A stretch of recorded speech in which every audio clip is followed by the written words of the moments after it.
it's not. Why did they ask you that? Like, it's not normal for people to say that. Like in SA, they usually say PM, AM, PM, 7 PM. You can still say hours. It's fine. Yeah, well, not for them. They don't do it much that time. I don't know, like if it's such a like a big thing for you to ask why that it's he did said so that like that it in is. another country. It's like, why do you people in Zambia say 23 hours? Niggas in fucking SA will just try to flex on just any small ass thing. Trying to flex. That sounds like a flex. He was calling. Get the fuck out of here, nigga. Whoever you are, trash man. What's his name? Tawat. I just called him trash man, and you want to give out his name? Yeah. So that he knows. I mean, he's on Kaya FM. I don't know if he's still hosting the 9 to 12. Flex, come on. Yeah, come on, flex. Flex on him. Yeah. You know these people. I forget his name. This is the best tea in town. That's what he calls himself. The best tea in town is the best tea in town. Yeah, like I don't know if it's Tato or Te something. That's a trash name, bro. The best tea in town? What? The best tea bag in town? What the fuck is that shit? The best tea in town. Like, you know, y'all got people who have the letter T, but I'm the best tea in town. And, pun intended, the best tea in town.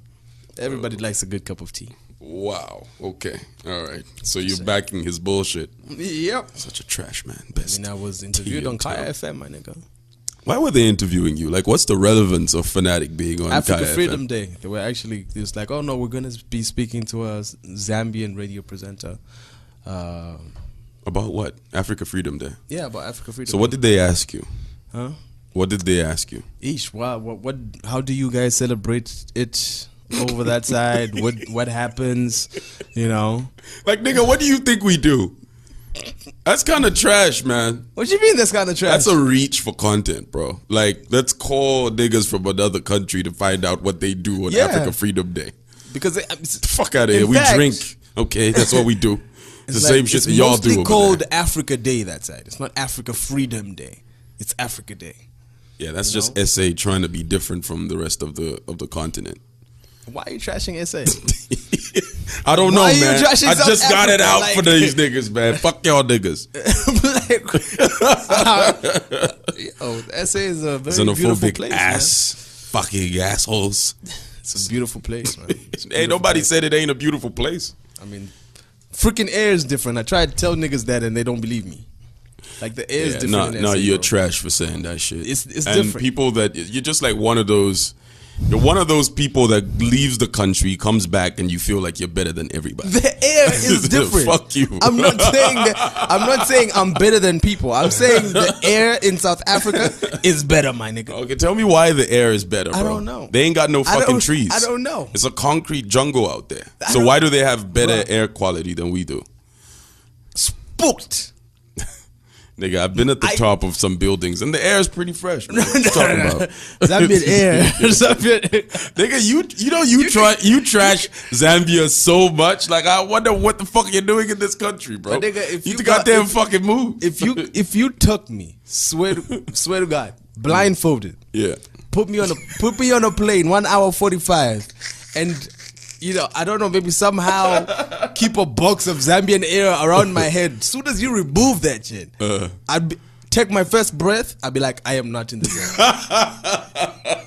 Do that reverse shit. Bring a nigga back here. This nigga, man. Bring a nigga back here. It's like, we're not going to tell you where we're taking you. Could be another country. Bring a nigga back here. It's like, I can smell the poverty, my nigga. Wow.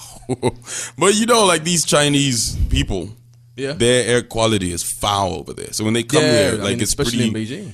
It's pretty fucked up over there. Yeah, so but when like they come here, it's pretty dope. Yeah, I mean, here for them, it's pretty dope. But like that side is carbon emissions and whatever. We can't say they're the same thing here. It's just there's like a whiff of poverty in the air, dude. What does a whiff of poverty smell like?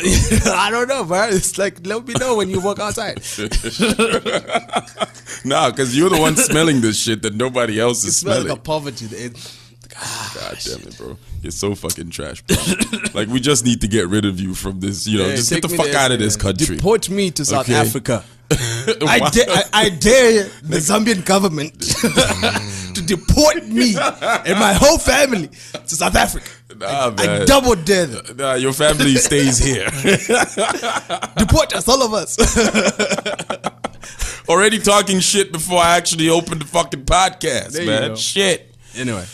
All right, we're already talking shit. That's the new one for this week. That's a new one for this week. Yeah, episode 15. Shout out to everyone that checked out, that's been listening to the podcast. We've been getting messages for days. Just people like, it's like every week there's like new people discovering the podcast. It's like, oh, fuck, where have I been? Shit like that. So shout out to y'all. And, you know, if you love the podcast that much, you better tell people, like-minded people that you think would actually enjoy it too, you know? Yeah. Spread the word. Don't just fucking keep it up to yourself, you know what I mean? That's pretty dope. I mean, good things you share, you know what I mean? Puff, puff, pass. All right. You know? All right, so let's get into what happened this week. Now, first off, I want to start with Critic. All right, shout out to Critic.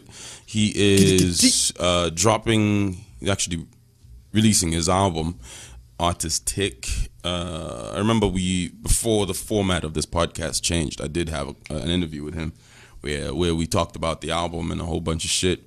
In fact, even when he came through on episode 5, like we had quite a few, he touched on it. So you could go back and like, you know, just scroll down and you'll be able to see those particular podcasts, and you know, just to get a little insight before you start listening to the album, or even afterwards. It just gives you a little more context. So yeah, make sure that you do that. Now, speaking of Critic, right? My man. He was on the bill to perform at the Pent House Party. Yeah. Now, did you notice that he's not there anymore? Oh, for real? He was removed from the list. Why? Now, the story on this is, and this is just something I've heard through the grapevine. Okay. You know, just, you know, niggas talk, you know what I mean? Yeah. So what I heard, and I haven't had a conversation with Critic yet about this. Yeah. Remember that story we talked about where, I don't know if we talked about it here. No, we didn't. The PR girls, there was that story that came out that Natasha Johnson's manager went to an event. She was treated like trash. Yeah, they allegedly treated her like trash. Yeah, according to her word that she put out a thread on Twitter. Yeah, and yeah, it just got everybody talking. And then PR girls came out and said, "Oh, we're taking it to court because you're trying to, I don't know, embarrass us or some shit and whatever." Basically threatening our reputation. Yeah. Defamation and kind of sort of. Yeah. We could go down to breaking down what defamation of character is and all of these things, and it's kind of weird. All right, if we go into it, you see, the case is kind of shaky, but that's not the conversation we're having today. Yeah. So apparently, allegedly, Critic went out on Twitter and he indirectly. I didn't see the tweets. I did. But you did see the tweets? There weren't tweets, but he just said something to her. What did he say to her? He big her up? He bigged her up, basically. I don't what? remember the exact context of what he said. You know what I mean? But keep in mind, this is obviously on the backdrop of everything that happened. That he was tweeting about the Twitter rant that he went on. Yeah, he's experience with radio and stuff. Yeah, and all of that. So I think it was just one of those. I don't know if there was a whole bunch of tweets, but I only saw one.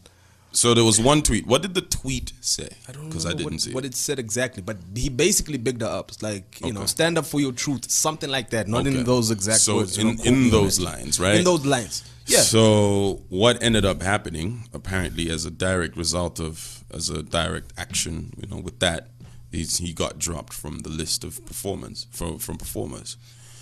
Wow. Yeah, they dropped him because of that.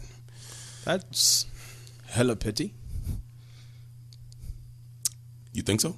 Yeah, I definitely think so. Why? Tell me why you think it's petty. Because, look, this person, unless they're going to tell me that Natasha Johnson's manager went there, was treated well, all right? Mm-hmm. Treated well. Which is probably that's the argument they're probably going to put out. Treated well, and then she went on Twitter and basically lied about everything that she said. Mm-hmm. I am of the mind that, like people hang out with each other. Like-minded people hang out with each other. Mm-hmm. You know what I mean? Yeah. So if you're gonna manage somebody like Natasha Johnson, you should have your wits about you. I don't think she would just say, yes, manage me, unless you have your wits about you, unless you are a sensible, straightforward person. Right? Okay, yeah. Well, that's my thinking.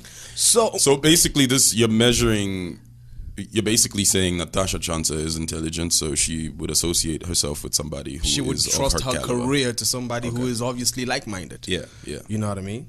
There's a saying that goes, you can't take someone where you have never been yourself. You know what I mean? Yeah. Kind of like, you know. So for you, or as Natasha Johnson did that, for me, I was like, okay, cool. You know, when I saw the tweets, I was like, okay, cool. She spoke a piece. You know, it wasn't too many tweets. It wasn't petty. It didn't seem personal. Yeah. It seemed like she was offended by what she did, and she took it out on social media. Yeah. You know. Yeah. We can argue about the good and the bad of that shit some other day. We've already gone into it sometime. But for me, Critic to say, it's like, okay, you know, do your thing. What does that have to do with the Pent House Party? How does it directly affect the Pent House Party? Well, I guess the ladies are probably thinking, it's like, look, we are giving you a check. And I guess they signed a contract, and in that contract, I'm pretty sure it says you need to, I don't know, speak well of the event you're going to perform at, or not only that, like even the people that are potentially giving you a check. You know, I feel like dropping him was extreme, but I can understand why they did it. Because they're petty. You could say that, but it's like, come on, bro. You can't go online and big up someone who did something that directly affects somebody that's about to give you a check. It's like, come on, bro. I think Critic should have known better. As Critic is our boy, he's, you know, our brother, you know. But like when I saw that, I'm like, come on, bro. When I not the tweet, not seeing the tweets, when I heard about the situation, I'm like, come on, bro. Like, wait until you get the check, perform, and then after that, you can do whatever the fuck you want to do. I mean that makes sense. You know what I mean? But again, I go back to my not a theory, but like to my saying they're petty. You know, I mean, look, they're probably thinking, it's like, if this nigga can go on Twitter and big up this chick who went at us, he could probably go on stage and say some shit. You know, no, like if we're looking at if what you're saying, they're petty. Yes. Right. So would you put something like that past them then? Certain people, like, I'm just saying, like, I'm not saying that's the reason why they did whatever they did, but I'm just thinking it's like, you can make that argument, especially if they're like around their friends and stuff. Oh, can you believe what this nigga did? One of them is probably like, man, this nigga is probably gonna go up on that stage and probably say some shit, especially after that thread that he put out on Twitter. It's like, oh, he's a loose cannon. He's unpredictable. We don't know what he's gonna do next. Yeah. You know what I mean? So when I saw that, I'm like, I think, yo, Critic, you're my brother and all, but come on. You could have played that, and Critic is super smart. He could have played that differently. You know what I mean? Yeah. It's like, God damn it. How were they supposed to take that tweet? Maybe it was even taken out of context or whatever. But you see, that's what Twitter is. A lot of shit is taken out of context. For me, I seriously doubt there was a conversation even. Like a conversation that was like, oh, you saw this, and if you were that aggrieved by it or that upset by it, it's like you should have called him in. You know what I mean? I think they should have done that, but you're right. I don't think there was a conversation. I don't think there was a conversation because if you see, and this is not the first time PR or the two ladies have been involved in little scuffles on Twitter. Yeah, you know. And sometimes it's over petty stuff and be like, why are you even responding to any of this? Why are you responding? Yeah. You are PR girl. So why are you doing that? Why are you responding to Iris? True. This only benefits Iris. Yeah. So for me, I was like, look. No, it benefits them too, I guess. I don't know. Because it gets them in the conversation. I guess so. But my thing is, it's like, I would not, if I was PR girl, I would not have responded to that, you know, Natasha Johnson's manager like that. Okay. You know, I probably would have even responded, but in a funny way. You know, we acknowledge what you did there. You know, kind of to show. It's like, look, if I'm upset or if I'm a petty person, all right, I'm not going to make it look like the whole organization I'm backing my pettiness and getting my organization and whacking you over the head with it. Yeah. Because for me, what she would have done is like, oh, okay, acknowledged, even liked it. Liked it. And then after that, in the background, be like, shut down this girl. We will never get involved with her. We will never help her. You know what I mean? But you don't take it to Twitter and then start, you know, talking about legal action, da-da-da-da-da-da-da-da.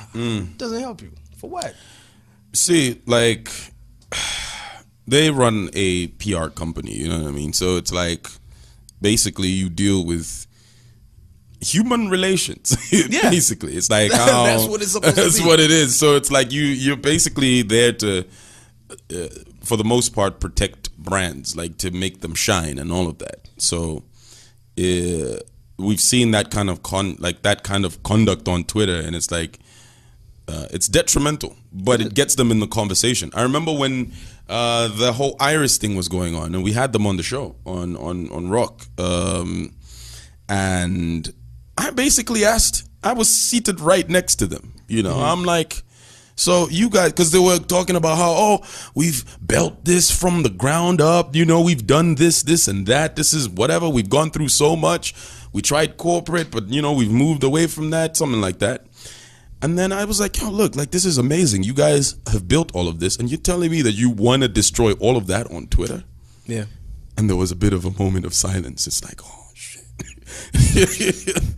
Y'all keep the same energy. You know what I mean? Because, like, that's, we on the radio, we had that conversation before we had them the following day. And I was like, yo, this is crazy. Like, how do you're running a PR company. And that means you have to be careful how you go. And then you're seeing all those crazy tweets, and it's like, come on, bro, like, you got to be careful. It says you're just being carefree, just going out there and just talking a bunch of shit. Balances. Yeah, and I'm like, come on, man. And then I was like, yo, so you guys want to destroy your empire, which is what it potentially is, just through a few tweets, and it's possible for you to lose everything by just one stupid move, you know. But they're still here, and I think the fact that they do all these shenanigans, right? Yeah. And people still flock up at their events. Yeah. It's just normal now. It's like, oh, whatever.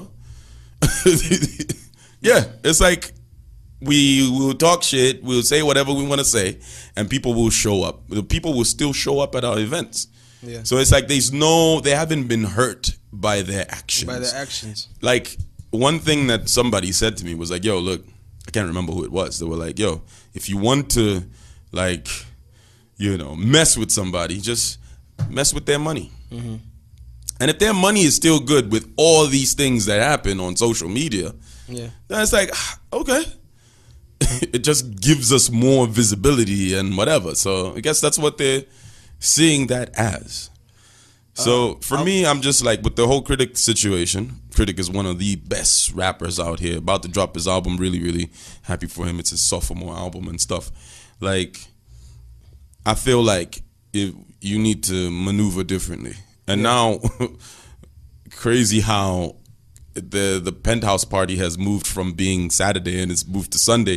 And Critic is also having his own event on that Sunday. Okay. So I don't know if he would have been able to do that show and do his own event, you know, like in the event that this thing happened and he was still on the bill. I don't know how he would have been able to maneuver the two. Look, sometimes maybe you know, sometimes certain things happen for a reason, you know. Certain things happen for a reason. And, you know, before we get to that, I just wanted to, you know, bring in something that happened as well. There's a girl called Weenie. I don't know if you know about her. She was on America's Next Top Model. No, I don't know that. I don't watch reality TV. Yeah, well, You're a specialist with that. so she was on America's Next Top Model. Yeah. All right, she's a very beautiful girl, and she's got what Michael Jackson had. Revertiligo? Yeah.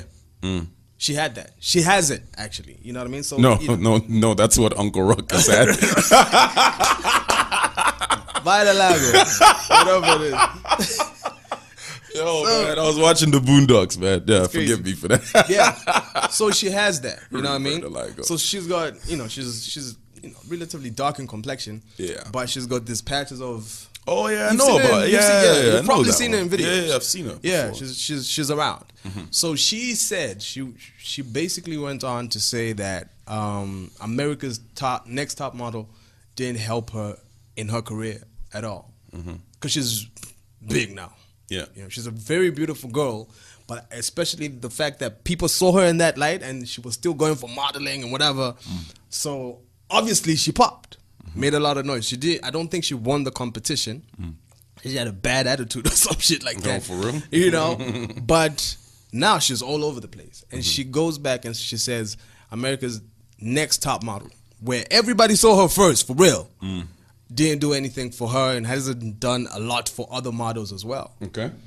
So people were asking, it's like, yo, what does Tyra have to say about this? Because that's Tyra's baby, Tyra Banks. And she basically laughed it off. She basically said, it's like, look, everybody who comes on America's Next Top Model is my baby, even the ones that act out. Boom. Kept it moving. That's it. Yeah, but she's, and I guess, media trained. You know what to say in that what position. What do you mean? Media trained? Probably by who? A PR company? Maybe? Possibly, bro. Possibly. And that could have been the situation. The PR company, and then y'all are getting on. It's. Yeah. I don't know. I think I've proved my point. I think I can leave it here. What's that thing people like to say? PR girl need PR too? Yeah, PR girl need PR, bro. Just saying. But big shout out to Critic. And again, for me, I because like you said, when I didn't see Critic on the lineup anymore, I was like, what the hell? Yeah. So I was like, what's happening? Did I not see that? And I was like, what was happening? Because I remember Guest Groove was there. Yeah. So I was just like, oh, okay. I'm just saying, like, you got to be careful how you move, you know what I mean? But like Twitter, like some of these things, like, you got to think of things in the grander scale of things. Because like, think about it. Like, this is not the first time Critic is working with the PR girls. Yeah. The time when he opened for Nasty C, the PR girls were the ones who were moving that event. Now I don't have the information on whether they are the ones that booked him and put him on the bill, but since they were managing that event and they had him on the bill and then they had their own event and they put him there, I'm trying to, when 1 + 1 kind of seems like 2, you know what I mean? So I'm like, you've gotten money with these people before, so I know he sympathizes with the lady that came out on Twitter and said what she said. And we all do, you know what I mean? Yeah. I feel everyone should be treated equal. It doesn't matter, what background you're coming from and whatever. And even, and like, I know the event was like a private event and they probably didn't know who she was and stuff like that. Yeah. And shit like that will happen sometimes, but doesn't give anybody the right to treat somebody a type of way and stuff. So I could see why he could come out and say, shout out to you for speaking out, because like after Critic said what he said on Twitter about his experience with radio, it just spawned like this reaction where like a whole lot of other people came out. We saw Ludo, we saw Peaches, and we saw some other people as well coming out and putting out their threads and stuff. And so it's like, yeah, this is cool that people are able to come out, but then like you have to be strategic, you know what I mean? Yeah, but then again, you know what I mean? Then again, if Critic, being an intelligent man, who we know him to be, if he's gonna keep the same energy, you know what I mean? And if he was asked, it's like, would you do that again? And if he said yes, which I probably think he would. Yeah, I'll respect him for that. I would respect him for that. I'll respect him for that. Totally. I mean, look, again, I guess that's a great point. It's like there's a flip of the coin again. It's like you showed solidarity with somebody who was aggrieved, and you sympathize with their cause, and let's just say he knew that his performance might have been on the line and he still tweeted it anyway. Yeah. That's fucking awesome. Yeah. You know, respect. Revolution. You know what Borderline I mean? revolutionary. But if it was a situation where, nigga, you were drunk, you were like, oh shit, fuck with this chick, tweet, and then, you know, next thing is like, oh, we're dropping you from the event, which I don't totally agree with, but I'm just saying I see why they could go in that direction. And then on top of that, you know, we have to give PR Girl their props, man. Like, which other company does events like they do? They have, you know, put themselves in a situation where it's like a niche, you know what I mean? Because people thought Zambians don't like nice things. They don't like to go into nice places. They just go to these dingy joints and shit. But nah, Zambians are actually quite bougie as fuck. No, they are. So the PR girls, they have found themselves in a nice position to be able to appeal to all those people. You know what I mean? So shout out to them for doing their thing, and Chishimba, call me. You think she's gonna call you after this? She got my number. What did I say? Did I say anything bad? I didn't say nothing bad. I'm just saying, it's like, well, you know, there's negatives and positives on both sides. You know what I mean? Yeah. And if they listen to this and go, I can't believe it's like, nah, man. Yeah, like, we've broken down this shit. Because I mean, giving you almost 30 minutes of this. People sometimes usually tend to look at the cup half empty, you know, especially if you're talking about them and things that they love. Yeah. But anyway, it is what it is, man. It is what it is. I feel like, you know, just got to be a little smart with your movements. You know what I mean? Yeah. All right. So Jacquees came out, says he's the king of R&B. Did you see that? Yeah. Everybody been talking about that, man. What's your take on that shit? Jacquees is an American R&B artist signed under Cash Money. I came across him. I think the first time he started out when it was just announced that he was signed to Cash Money. He dropped a single which was very, very good. So I was like, oh, this is pretty dope. I just didn't think he would blow up to be as big as he is now. And so now looking at this conversation of him saying he's the king of R&B, just to me it seems like trolling. I don't know what you think it is. I think it is. But like, he did start a conversation. He did start a conversation. Mm-hmm. A conversation that was probably so big that even Diddy gave his 2 cents. Yeah. You know what I mean? Keith Sweat came out. Yeah. Tank. Yeah. You know, all these niggas came out to talk about this shit. But for me, I think I agreed with a couple of things that Diddy said in his video. Mm-hmm. And he said, it's like, look, for you to call yourself the king of R&B, you have to be doing R&B. Mm-hmm. Rhythm and blues. Yeah. You have to be doing R&B. But R&B has evolved. Yes, it's evolved. It's not the same as what it was when he was producing Mary J. Blige beats and stuff. It's not the same. Can we agree on that? So, yeah, absolutely. Yeah. But like, so are these people going out there and saying, I do R&B. Mm-hmm. I'm an R&B artist. Mm-hmm. Like, are we going to call Chris Brown an R&B artist? An R&B artist? Yes. What are you calling him? Like, not a hip hop act? You know, like, it's Is he a hip hop act? He's not R&B. He's not a hip hop act. What is he? But I've heard other media outlets refer to him as the rapper. That's probably white publications that probably say that shit. If it's Pitchfork, but you know what I mean. Rolling Stone, they'll probably call him a rapper. You know what I mean. If you go to hip hop DX, it's because there was a certain image. There was a certain. I mean, if you're like me, if you grew up listening to 90s R&B, you know, you grew up listening to Jagged Edge. Yeah. You know, 112. You grew up listening to that.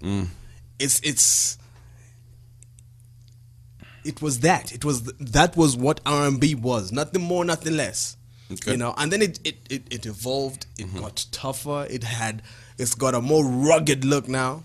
Yeah. The subject matter is different. Then they were trying to lay you down. Now they're trying to fuck you. You know what I mean? They were still nasty, but they wouldn't say the nasty words. Yeah, I want to lick you down. I want to do this and that. But like now, I mean, yeah, Breezy's out here fighting niggas in the club. Okay, so R&B niggas aren't supposed to fight. They ain't supposed to look like they're hip hop. But you know, like Jagged Edge looked like they were hip hop though. Jagged Edge. What's that other group? Is it Blackstreet? Niggas like that. They were dressing up like rappers, but they were singing and shit. You know what I mean? So look. The genre has changed. Like I think we had this conversation some time back where we're like the R&B that you're talking about, which is like from the 90s, has turned into like a sub genre. It's like now it's like it's traditional R&B. Yeah, like that's what they call it now. Like even at the awards, it's traditional R&B. You know, so people like Daniel Caesar, like people like her, you know, all these weird. They're like even like borderline like weird acts now. You know what I mean? Because like. And then like now it's like the R&B that people like Trey Songz and Chris Brown do are like they lean towards a more hip hop sound. Yeah, you know. And Trey Songz didn't start out like that. Oh, Trey Songz was straight up, you know, straight up R&B borderline soul artist. Yeah, soul artist. I agree. Trey Songz with the cornrows. Yeah, that nigga. Oh shit, he was. That's like, way back. That's way back. Yeah. People don't even remember that, you know what I mean? Yeah. But he was borderline soul artist, you know? Yeah, but you know, like, so what are you saying then? Like, what is your argument? You saying my argument is, which crown are you fighting for? Which throne are you fighting for? You know, who's in the running for that particular throne that you're saying? It's like, oh, I'm the king of R&B. Even locally. FJ runs around saying it's like I'm the king of R&B. He don't make R&B music though. He don't. He don't. Like maybe that's how it's also evolved. The Zambian way. That's the Zambian evolving of R&B.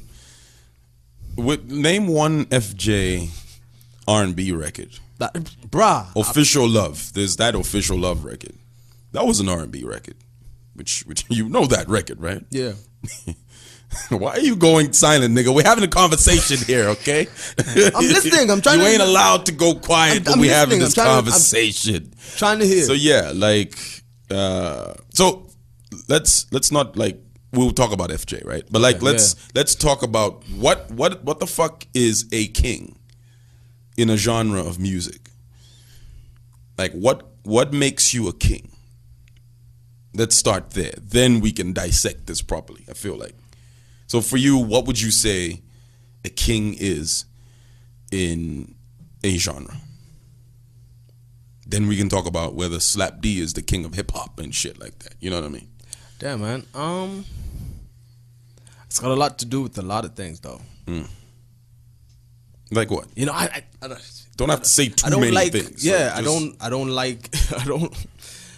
don't want to use hip hop because in hip hop everybody claims to be the king or the GOAT or the greatest because you're supposed to do that. Yeah, it's competitive. You're supposed to do that. It's sport. Competitive. Yeah. You know, and then we can break it down as to, you know, LL Cool J has every right to call himself the GOAT. Yeah, greatest of all time because of what he has done. And he's got the album. Yeah, and it's got the album with the name. So. That coined the phrase. So for me, like that's what I'm talking about. Look, dude comes out and says, "I'm the king of R&B." Let's talk about based on what, aspects. The aspects. Like, yes. Let's define what makes a king in a genre. What? Okay, let's add some people into this. Like some people that we've defined as kings. All right. What made Michael Jackson the king of pop? And what made R. Kelly the king of R&B back in the day when he was the Pied Piper? Know what I mean? Everything that you touch turns to gold. Okay. Everything. Good. Everything you touch turns to gold. Everything. So you have, let's say, you have to have at least maybe like your records have to be consistently classic or some shit like consistently that. Like classic. You know, when you drop an Off the Wall, you drop a Timeless. Thriller, you know what I mean? Yeah. You drop a History, like, you know what I mean? Like for Michael Jackson. R. Kelly, he can perform a fucking 5-hour set. Yeah. Because he's got a shitload of records. Yeah. So there's quality of music appealing to your particular demographic and probably even transcending your demographic. Like people from another genre should be like, oh, that motherfucker is ill. Yeah. You know what I mean? Like where you could influence other genres as well. Absolutely. Right? Then what else can we throw in there? We can also throw in a longevity. Longevity. Yeah. We can throw that in. Yeah. We have to. Definitely. For real. And then classic example that you gave is R. Kelly. You know, R. Kelly moved and transcended the times, bro. Yeah. It's like he was a bald-headed man with a goatee. Yeah. And then he goes away, comes back, he's got braids, and he looks rougher and more. Yeah. And he's almost like a different person. So you want a gospel reinventing album? yourself. Yeah. Okay. All right. Yeah. Cool. You reinvent yourself as the times go by. Like Exactly. Another one should be you're able to see what the next trend is going to be, and then you you pioneer that shit. Yeah.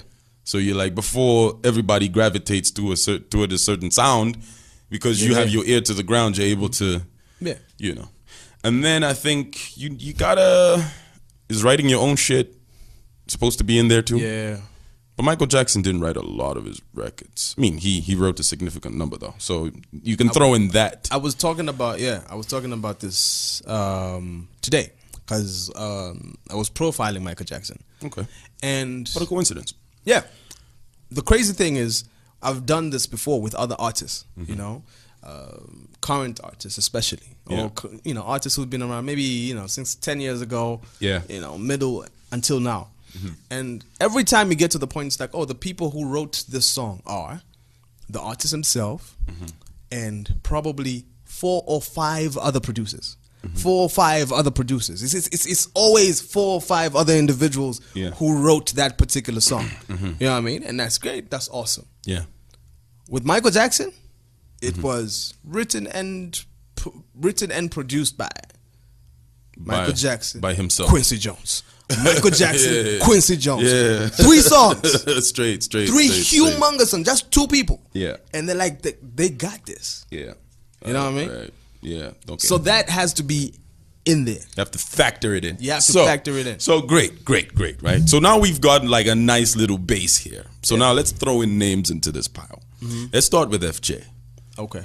So, because we're bringing it back home here. FJ, respectably one of recognizable act out here. I would say is very creative. Very. I remember the first time I met him, I actually told him like, "Yo, I'm a fan," because he was putting out records that didn't sound like anything else at the time. So I was like, "Yo, big shout out to you, man." And then when he joined Urban Hype, I know Urban Hype had, I think there was AJ. He was in another group before that. Was he? Yeah. What group was he in? Him and Marv actually had a group. Really? Yeah. It was the 2 of them. What were they called? I forget. Marvinomics?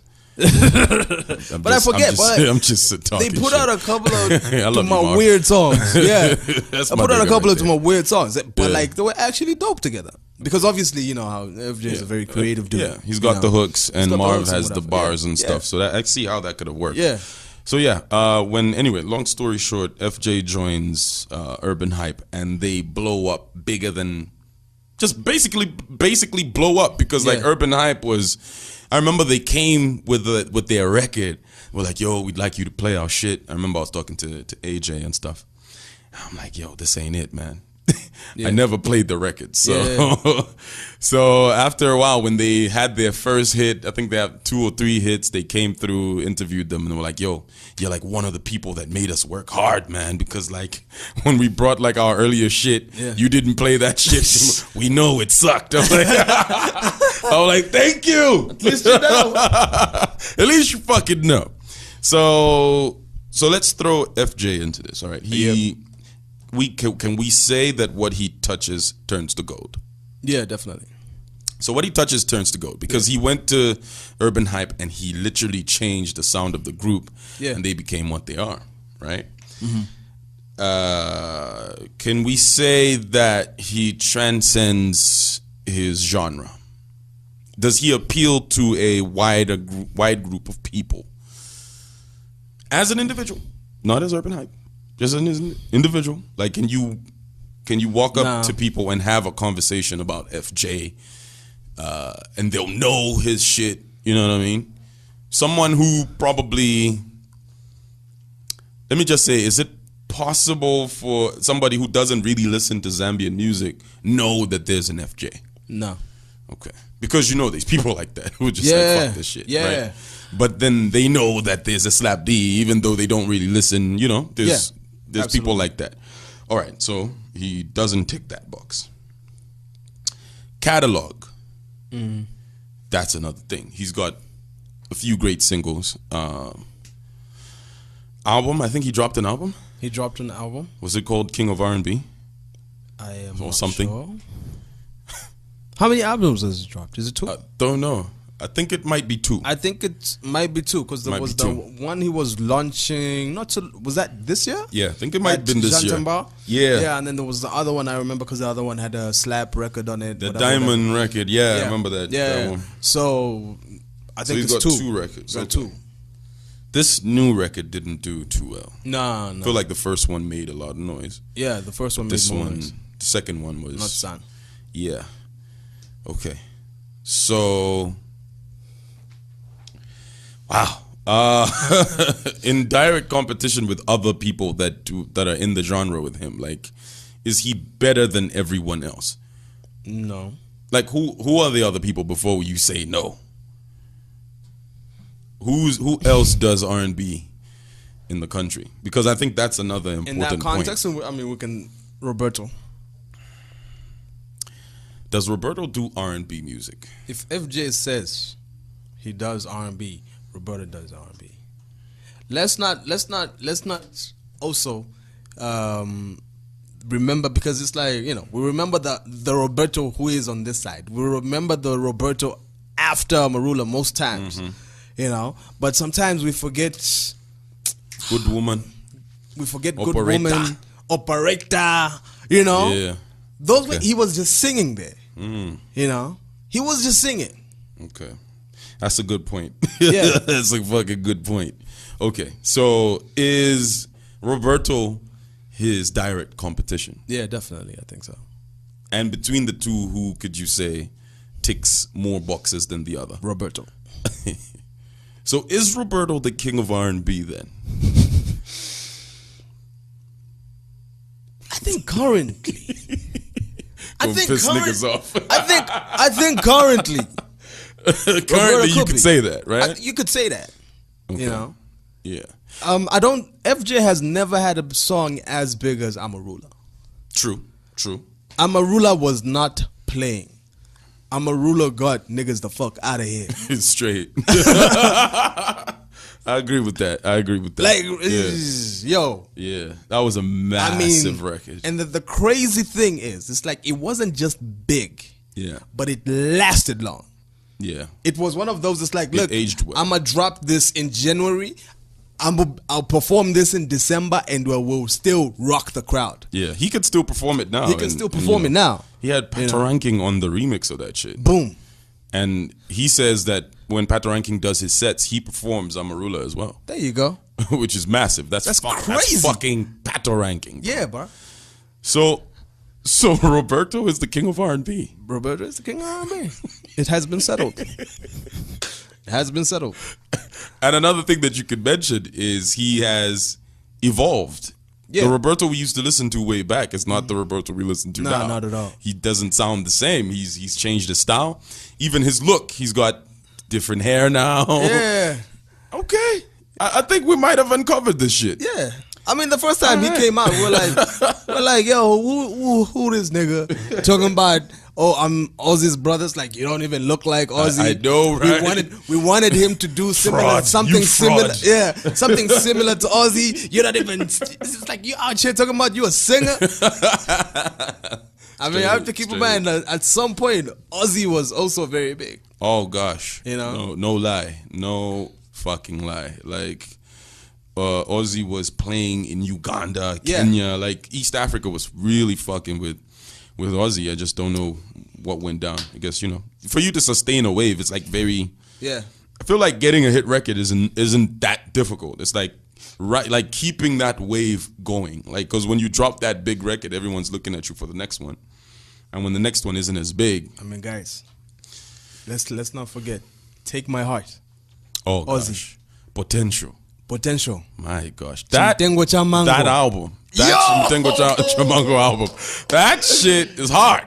Yo, my favorite record from that is Nganine. That's my favorite record from that fucking album. It's getting nostalgic up in here, man. That's a fucking classic album. It's a classic album, man. Yeah. Big shout out to General Ozzy. Yeah, man. we have to give General Ozzy some props too, man. Yeah, it's man. like, man, like the way he could be one of the kings out here. It's like, think about it, like. When he came out, he was different from everybody else. He evolved into a different artist. Like, you know, he's really dope. Yeah. You know, he could be in the conversation for King of Dancehall. I mean, I remember first song. I don't think I'm mistaken. Backstabber. Oh, I remember that record. Backstabber. Yeah, I remember that one. I remember that record. I was like, yeah. Who is this dude? Yeah. The content was different and all of that. You know what I mean? Yeah. Anyway. No, shout out to Ozzy. Ozzy. So Roberto is the king of. Yeah. I mean, after FJ, who else are we going to talk about? Who else are we going to talk about? What in terms of RnB? RnB. I feel like the other acts that you could talk about with RnB in the country probably are acts that are probably on the come up. I know people like Elisha Long. Oh yeah, he's on the come up. Yeah, he's on the wave. He's coming up. Dave is very soon. He'll be. Yeah, we just need to give him time. He'll be in that conversation. People like what's this kid's name?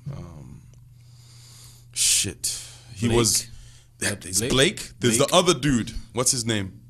It's Blake. Shout out to Blake. Really dope. I just can't remember his name. Fuck, he's called Chembe. His name is Chembe, but like what is his? I don't know, man. Shit, man. I can't. This is gonna kill me, man. Let's see. Die, nigga, die. Get the fuck out of here. It's just Chembe, man. Are you sure it's not Chembo? You're not thinking about Chembo. What's his? Because Chembo, I mean, Vinnie Boy. I mean, if we were gonna talk about Chembo, then Chembo is definitely the king of R&B right now. She wins easily. She got my vote. Yeah. So Vinnie Boy. Vinnie Boy is another one. So we got a nice little base out here. Yeah. You know what I mean? So shout out to all the guys doing their thing. Now, getting back to Jacquees. So. For me, Chris Brown is the king of R&B in this era. He ticks all the boxes that we talked about. You talk about longevity, rebranding yourself, you know what I mean? You know, overcoming all the fuck shit, you know what I mean? Think about it, like Michael Jackson had that crazy case with touching kids and whatever. Yeah. Still came out with more music and it was crazy. Still, you know, selling out arenas. Same thing with Chris Brown, smacked the shit out of Rihanna. Came back. What the fuck was that? Came back and was still making beats. Something almost entered my mouth, man. Shit. Hope you didn't swallow a mosquito, bro. Like, nigga, you trying to suck me? You want me to suck you? Get the fuck out of here. Yeah, all right. So that's I mean, Chris Brown for me takes it, man. Let's not even play around. You can throw in a Miguel in there a little bit, you know. Yeah. Because that Kaleidoscope Dreams album is fucking bananas. Chris has hit after hit after hit after hit. I mean, dude came on the scene when he was what, 13? About 14, 15 or some shit. 14. Yeah. You know? Came on the scene and he's still here. That's true. I mean, for me, I would throw in an Omarion before I talk about a Jacquees. I could talk about Omarion before I talk about Jacquees. I'll talk about Trey Songz before I talk about Jacquees. Like, come on, bro. Stop it. All right. What else happened this week, man? There was a story that, we're not going to spend too much time on this. There was a story that Hakuna Matata, all right, has been trademarked by Disney. Oh, I saw that. You saw that? Yeah. And there was an online petition that was started by a gentleman from Zimbabwe that got over 30,000 signatures. Wow. As of last week, I don't know where he's at right now, saying, yo, this is some bullshit. How you going to get an African word African phrase and say it's trademarked by us, the people at Disney, the white people. Yeah, that's like trademarking Mosi Otunya. Like, imagine that. Imagine that. What the fuck are you talking about? Like, that's not something you started. I know they're probably thinking it's like we popularized it with the Lion King, and they're about to drop the next Lion King. I think that they're doing the same story, but it's like on some crazy CGI and stuff. Shit. So yeah, they know they're gonna make a lot of money through merch. Basically, yabantu. Wapanga yabantu. It's a cartoon. Yabantu. Hey, there's real lions in this motherfucker. Real lions. They'll get to see Scar. Yeah. It's crazy, man. So I could see why they did it, but it's like, it's still, come on, bro. Like, that's like what we've been talking about, how like these Western powers have been, like, they came out here, found shit here, and took it and put it in their museum. In their museums. What the fuck are you doing with that shit? That's not your culture. Yeah. Like, patent your own shit. Like, it's like, fuck. It's like, what are they gonna patent, bro? They got Stonehenge. It's like rocks fell and lined up in a certain way and be like, oh, this is weird. They don't have any Mosi Otunya. They don't have any lions, any elephants. Right? They got squirrels. Wow. That's just like wildlife. Nah, nigga, that is not wildlife. No, that is just back bush. Fucking. It's the bush. You know what I mean? Yo ain't got no antelopes. Like, what the fuck, man? It's crazy. But anyway, for me, it was one of those stories. I'm like, seriously, Disney. So you guys, you have some extremely smart people. Like, decided. It's a brilliant marketing move. Yeah. It's a brilliant, not even marketing, it's a brilliant, marketing. Brilliant business decision. Yeah. Because they're probably going to remix the shit out of Hakuna Matata, that record. Yeah. Gonna find some Beyonce, some Childish Gambino, so the Migos with the fucking ad-libs and shit. What I mean? It's going to be something else. So they know, like, yo, we're going to make a ton of money. A shitload of money. Yeah. Because I remember back in the day when Lion King came out, there were T-shirts everywhere and stuff with Hakuna Matata on it. So now they're just like, nah, nigga, we want to own this shit. This is gonna be ours. So for them, it's like, oh, we popularized this shit, so we're gonna keep this shit. But you really don't, like, morally, you don't have the right to keep something because it doesn't belong to you. And it's like, that actually brings me to something else. It's like, Mosi, there's like a brand that's made in SA, like a brand of wine that's actually called Mosi Otunya or something like that. Oh, really? Yeah. Like, you can actually find this wine in like in our supermarkets and stuff. Damn. Yeah. So it's like we could be out here saying, like, as Zambians, we're like, oh shit, they took Hakuna Matata, but niggas are taking our shit.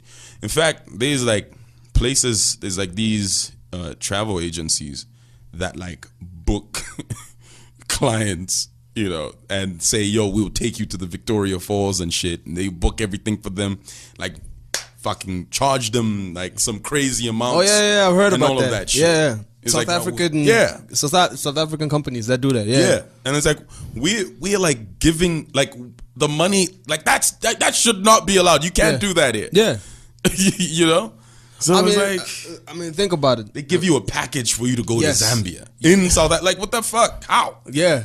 The crazy thing is, it's like, I mean, if you've never been to a place like South Africa, you just looked at it on the map and you're like, oh wow, it's a very big country. Yeah. You know what I mean? And they'll be like, yo, we'll take you over to see this place and whatever. Mm-hmm. They could even lie to you and be like, yeah, it's just 1 hour 45 minutes away. Straight. Just fly there, and this is another province, and then boom, you get there, you're with your guide, you see the falls, and you go back. Done. We went to South Africa. Money. They have the Victoria Falls or there some you shit. Go. You got like the wrong story. Yo, there's a whole bunch of people who are ignorant as hell out there. That's true. It's not even funny. So I'm just saying, like, as we complain about Hakuna Matata being, basically taken away from us, we should be able to look at ourselves too and, look at the shit. It's like, we're getting our shit taken away too. Our Hakuna Matata is being taken away too, bro. I mean, and it's only a matter of time. We got a lot of Chinese people here, and for them, like, it's just a natural thing for them to see business opportunities. That's why they're so successful. Yeah. So something like that will bear precedence for other people to follow suit. Yeah. And we got the people who do that shit all the time. So goddamn, it's crazy. Speaking of the Chinese, briefly, did you see that picture of the dude who posted up a picture of him and a Chinese girl in bed? Oh yeah, I saw that shit. And then talking about, gosh, thank you very much to the government for bringing these people in this country, because we couldn't afford to travel that side.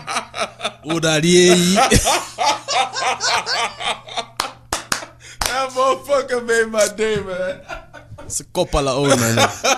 That is a kopala own. Udalye. And the Chinese babe is sleeping on his chest, knocked out by that African elephant trunk. For me, that just, for me, where it took me was that puts a whole different spin to I like eating Chinese, bro. It's so trash. And the thing is, I do though. You know what I mean? Like, that's my shit. I haven't had it in weeks. Gosh, you are so trash. Oh, I like eating Chinese. I want to dip my dumpling into your soy sauce. In your soy sauce. Give me your noodles, baby. Give me your noodles. It's crazy. I mean, it was such. I was like, I guess we gotta get them back somehow. They're coming in here. They're doing everything that they're doing. It's like, yo. Yeah, let's take your women. They're stealing money. How are they stealing money? Oh, they're not stealing money, but basically, no money. We're giving them the right to rape our land.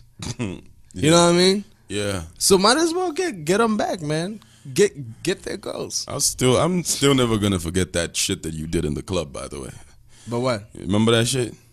Where you were talking to the Chinese dude, and the dude was like, yeah. I don't know what to do when Zambian women are like dancing. And then you were like, yeah, you have to just grab her. I'm like, what the fuck? Nah, he was like, I don't know what to do because I feel like the Zambian women, they're dancing. It's very sexual. So I don't know what to do. It's like, my nigga, go stand behind her. Oh, man. The nigga go stand behind her. That nigga had the biggest smile on his face. Yeah. Goddamn, bro. I mean, think about what it's like in the sack. Nigga didn't even know what to do when the girl's dancing. What are you gonna do Don't hurt me. Don't hurt me. when she starts gyrating you on you in the sack? Now? What is this? What is this? We don't have this in Beijing. We don't have this in Beijing. It's like, tell my dumplings I am on. This is a shimmer. You have to be strong to handle this one. It's too much energy here. Yeah, but you're still trash for that. Yeah, man. Yeah, you're still trash for that shit. But like I said, I gave your brother advice, you know what I mean? That ain't your brother. Well, Well, he is. You know, they've told us, you know. Like, Zambia is, like, we're just like a multiracial country now. Yeah. Well, I saw somebody posting that. It's like, now we just have to accept it. It's like, this is where we are. Yeah. So, you know, I mean, make the most out of it. There's even a couple of half Chinese, half black babies that are popping up now. Oh, that's been happening. Those fucking the ones that were working at the mines and shit. Yeah. Those ones were nasty though, because they were like sleeping with like little girls and shit. There was some real fucked up shit. That's man. disgusting. Yeah. Just crazy. Do you want to talk about your manager? Who's my manager? Oh, your former manager being fired? Oh yeah. You want to talk about him? Yeah, of course. It's not too heartbreaking. How is it heartbreaking for anybody? It's actually heartbreaking for other people, because it's like everybody's like, nah, y'all should have stayed. It's like, what the fuck is wrong with you guys? Like, we needed a fucking new manager. Yeah, so Jose Mourinho lost his job. Yeah. The Liverpool game was just the last straw. Nail in the coffin. Yeah, it was like, apparently he was on his way out no matter what happened. Yeah. Oh, really? I didn't read that like one. Apparently he was on his way out, even if he won that one, won that particular game. I feel like if he won that game, him leaving, some people would have been like, "Oh, come on, he won us. You know, he got us that game. But if you lose when you leave at like such a low point, it's just like, God damn it, bro. Yeah, we had like very few wins, you know, a lot of draws and shit. Yeah, and it was just a bad spell, man. Like I've been saying, like, the problem with Mourinho is, like, at the beginning when he came through. I mean, before him we had Moyes and Van Gaal. Yeah, and it's like with them, I feel like he got the David Moyes. Who came first? Was it Moyes or Van Gaal? Can't remember. It was Moyes. I remember Moyes was first, right? Yeah, Moyes came through, and people were like, "Oh, this is the chosen one." Like he was handpicked by Fergie, you know. So it's like, this guy is gonna, you know, deliver. So he came through, didn't deliver shit, and you know he got dumped and shit. So I feel, but like the difference is Mourinho came through and he got us 2 trophies in like the first season. So it's like, oh shit, we're off to a good start. And like that's Mourinho's thing. Like whenever he gets to a new club, always he will get you a trophy in the first season. That's usually what happens. And so that in itself was like him following his tradition with that. Yeah. But then as time goes by, it's just you're not getting along with your players. Your tactics are dodgy. Like you can clearly tell that this player isn't doing too well. Why are you still keeping him in the game? Why don't you kick him out? And then the Liverpool game, the thing about it was Liverpool had a perfect game. Like where they barely made mistakes. Yeah. Defense was on point. Yeah. Except for that one moment where they fucked up and then, you know, we had our goal and shit. 3-1. But like midfield was tight. Fucking attack was on fire. They had like what, over 20 shots on goal? Like what? That's some crazy shit. And we only had like 3 shots on target. It's like, yeah, how? And this is not 2 teams that are like, on paper, they're not supposed to be so different. They should be able to knock heads. And it's like, okay, yeah, this was a fucking, it's like, they call it the El Clasico of the Premier League, when Manchester and Liverpool meet. And like when Real Madrid and Barcelona play, you know you're in for it. It's wow. It's why everybody's going in, because it's about pride. But you watch that game and it's like, wow, like we just were trash. I just feel like he just lost his grip. You know, he's still using the same tactics. It's like, come on, switch it up, do something different. You know what I mean? But nothing. You know, we had this conversation. I think a little bright we had. Yeah. And the thing is, we're asking the questions like, when players are that trash, we brought it back here to the Z. It's like, look, when players are trash, you know, or when a coach is trash, or we're basically trying to find out, like, look, whose fault is it? Is it the players? Is it the coach? Because clearly, he's a freaking awesome coach. He is. He's a great coach. Yeah, he is.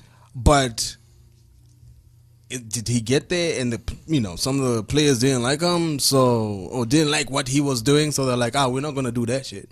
Fuck out of here. I think there was probably a little bit of that, and I think that probably came through as time went by, because niggas are like, yo, these tactics are not working, but you're still using them. Yeah.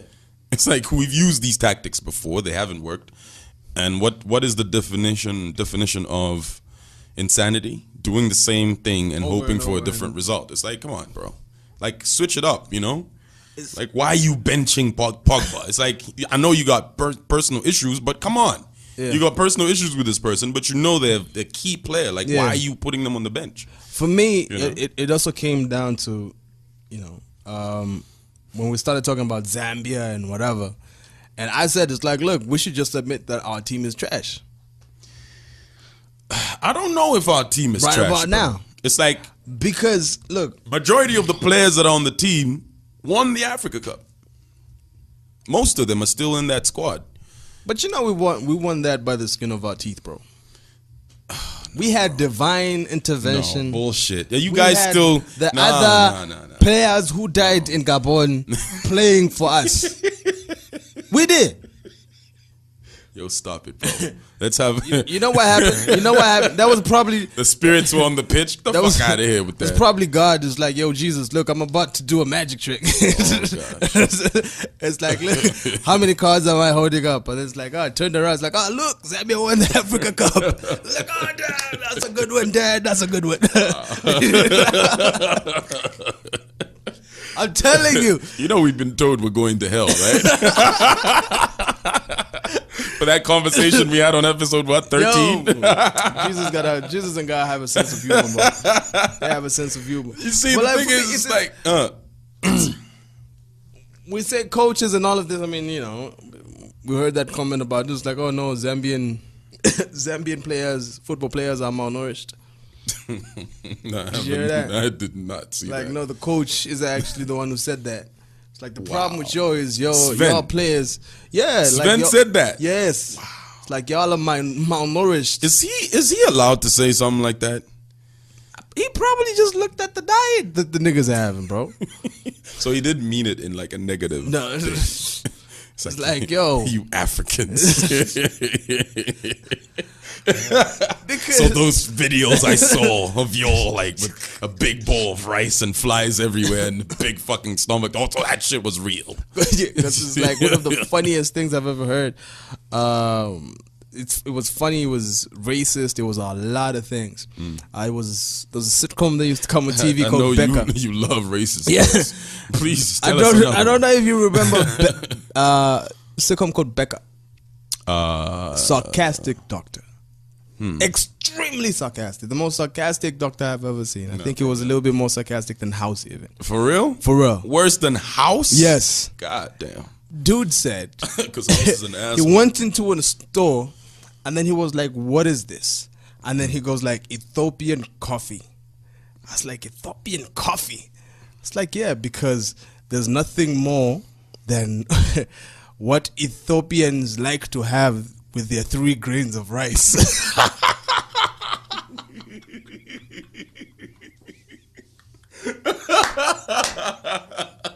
Alright, that's fucking horrible, man. Get the fuck out of here.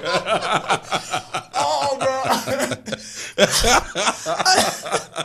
I had to catch myself for a little bit. I was like, whoa, damn. You're not allowed to say that. You white man. Wow. Racist piece of shit. There's nothing that Ethiopians like to have more with their 3 grains of rice than coffee. Ethiopian coffee. And I'm like, wow. That is so crazy. I was like, that is super racist. Gosh. Yeah, you love them racist jokes. Thank you for that joke. Yeah. I do, I won't lie. Yeah. So Sven. Yeah. I don't know if you're able, if you can say that. But yeah, you were driving to a point. But I was driving to a point. It's like, look, right now, some Zambians are calling for, hey, this guy gotta go. But some people are saying, no, let him stay. Because he obviously has his tactics and whatever. But like, it's like, then why didn't you niggas let Mourinho stay a little bit longer? It's not like he came and just he's fucked up a couple of shit. He had 2.5 years of proving himself. Yeah, but like he gave you 2 trophies though. Yeah, we wanted more. But you see, it's not even about trophies, I think, at this point. It's just performance. Like you said, by December, we're going to be in the top 4. No. December came, number 6. So it's like, look, that's not too bad though. No. When you make a promise as a coach, you gotta deliver. You're not the one, but you're not the one playing though. But you make the tactics. Like, I don't want to hear that argument because it's such a trash argument. And then your niggas don't deliver. No. If I tell you, it's like when you get the ball, guys try their best, bro. It's like, look, you put the team together, right? And you say you guys do this. There's a whole philosophy. There's an energy that you pump into that shit. Yeah. And if what you're telling them to do doesn't work, it means the other teams have superior tactics than you do. Like, we had teams like Southampton giving us problems. How? Yeah, my nigga. How? I know, like, these small teams usually give problems to the bigger teams, but like you see like the gameplay and you're like, yo, okay, these little guys did their thing. They got lucky. You know, in most cases, that's what it's going to be. But in our case, it was like they were just the better team. Sometimes. How is Cardiff City playing better than Man U? Sometimes. Bruh, the wild dog will chase a lion. Yo, what the fuck is wrong with you today, man? The wild dog will chase in what the lion. In what circumstances is a wild dog chasing a lion? When the lion is slipping, when the lion is injured, when the lion is limping, when there is a problem, they can just like, yo. There you go. When there's a problem, but when the lion is fit, it knows how to hunt. So I guess you guys just don't have enough lions on your team. We do though. Look at our lineup. We've got a dope ass lineup. Like, Niggas, on paper, we have the best lions team don't know in the how Premier to, League. You don't have to tell a lion how to lion, my nigga. It's just lions. All right, I was. I don't know if that makes sense, but it does, and you know it does. I know the joke. Yeah, I know the reference you're making to it's that what happened in SA when somebody got attacked by a lion? No, was it an SA or was it somewhere else? Oh yeah.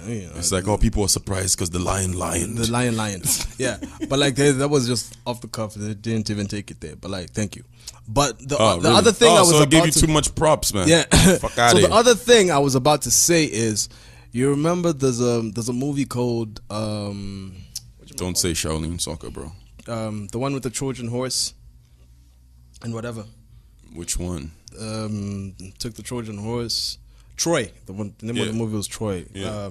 Brad Pitt. Brad Pitt was in that. All right. You remember there was a time when one of the generals, because he was like a part of, he had like 50 guys who were part of like some elite team. Yeah. In the military, but not really. It's kind of like the commandos. Yeah. And then he was told, like where the king says it's like, go get him, we're going to war. And then the second in command goes like, yo, we can't do that, he's uncontrollable. And then the king says, it's like, you don't have to control him, you just have to unleash him. So you don't have niggas you can unleash. You don't even have to control them and tell them, yo, Ronaldo's. Fanatic. Fanatic, that is such a trash analogy. Lukaku. And I am super. Lukaku's. I am super and he is not doing shit. Like, fucking football. So we will talk about this. We will talk. Look, we will get back to this. Mourinho is gone. Yeah. Right? Y'all gonna bring whoever you gonna bring.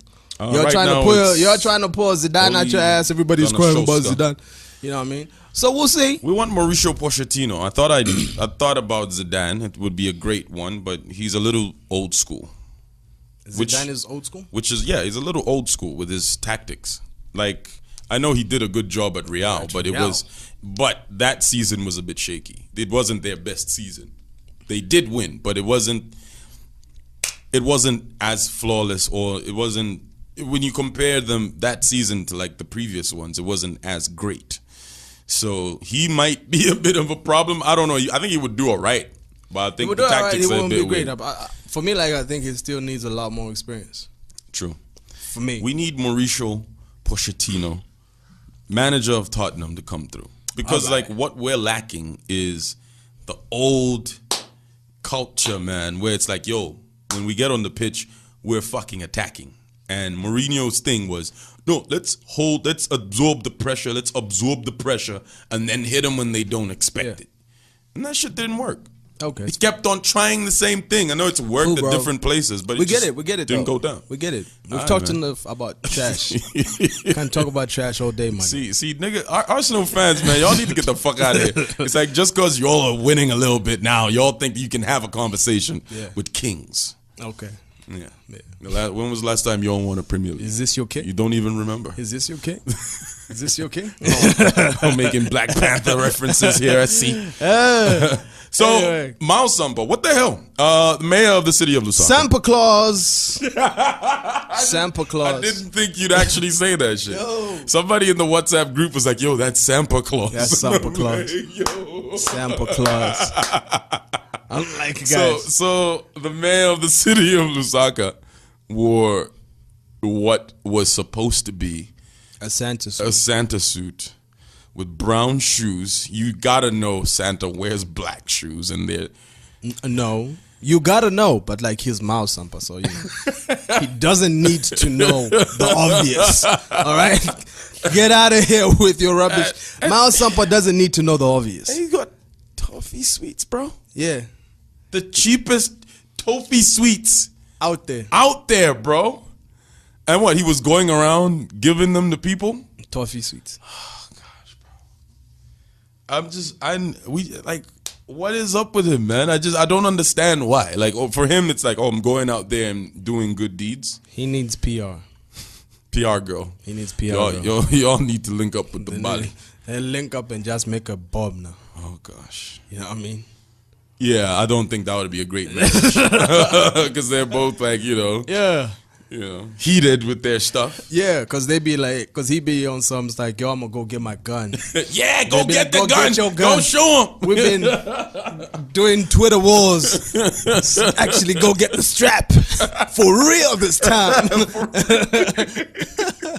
Hey, that James Bond bounce. Oh man, it's crazy. So I saw that image and I'm just like, yo, man, like this is a man who's like really reaching just for him to be seen as, doing stuff.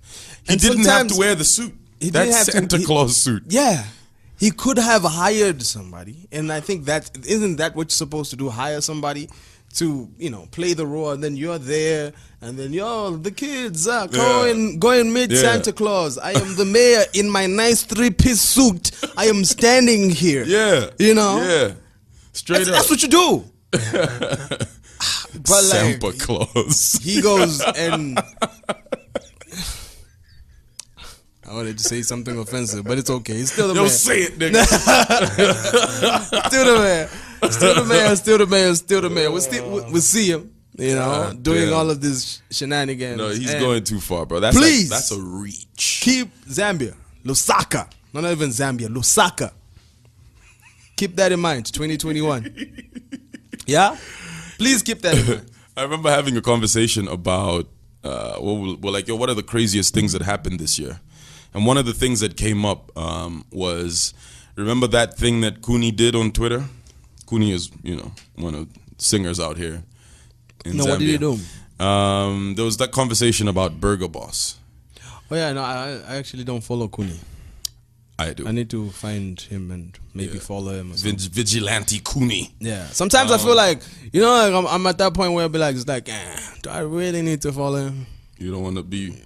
No, not him. Just like there's certain people who I know I'm supposed to follow. All right, yeah. And then I'm like, I mean, if maybe you follow me then. Want him to stand behind you? No, fuck out of here. Not talking about him. I'm talking about certain people. I'm in talking general. shit. Okay. I mean, I got I got 10,000 people, 10,100 people. Flex on them On Twitter right about now. Flex so on I them. really don't need to follow niggas. Okay, cool, bro. Like that. You know what I mean? So the conversation that was had. That's fucking loud. Yeah. The conversation that was on Twitter was this. Somebody had posted a review of Burger Boss. Burger Boss. They went there and had their own experience of that, and it caused an uproar. I think the PR girls also jumped into that. I'm not sure. And then Kuni jumped in, and then he was like, "Yo, you guys criticizing Burger Boss, dude? Like, please tell us your beauty routines and stuff." It's like, your beauty routines are probably not even better than the guy's beauty routine or some shit. And we're like, what?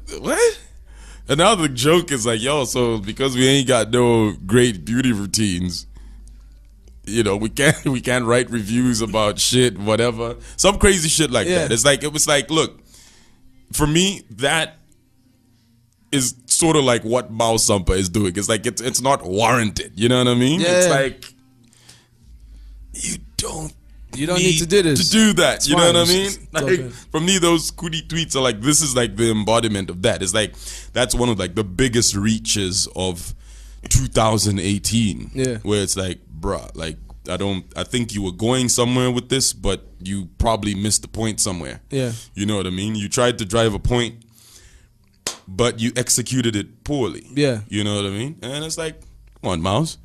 Like, what the fuck did he get? Where did he get that suit from anyway? I don't know. That's the thing. And it's like such the a crazy reach, thing. just a reach for fucking social media. Yes. Attention. So sometimes is, you know, for And shout out to Weenie, man. yeah, That's the homie. For a certain position, you know, like, oh, mayor.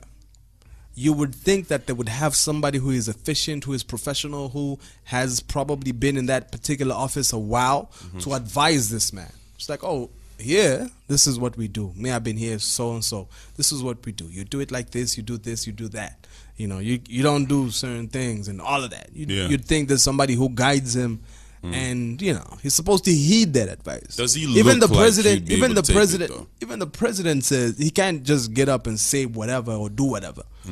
You know, his clothes sometimes and be like, oh, hey, this is what you're wearing, or this is where we're going, so you have to do this. This is what you're eating. Even Michael Sata complained, be like, yo, I miss my old house because I could eat whatever I wanted to eat. Yeah. Here they got me on some weird strict shit. Yeah. You know what I mean? Trying to keep you healthy. Yeah, trying to keep you healthy and all of that. You know? So, I don't know, man. It's like the whole office is just gone. Bro. It's a reach. Such a fucking reach. Sampa Claus. Anyway. Away from that, quickly, fellow podcaster Joe Budden proposed to his girl, man. Oh, yeah, that was nice. That was nice. That was nice. I saw that. Yeah. It's like I have a crush on this girl, bro.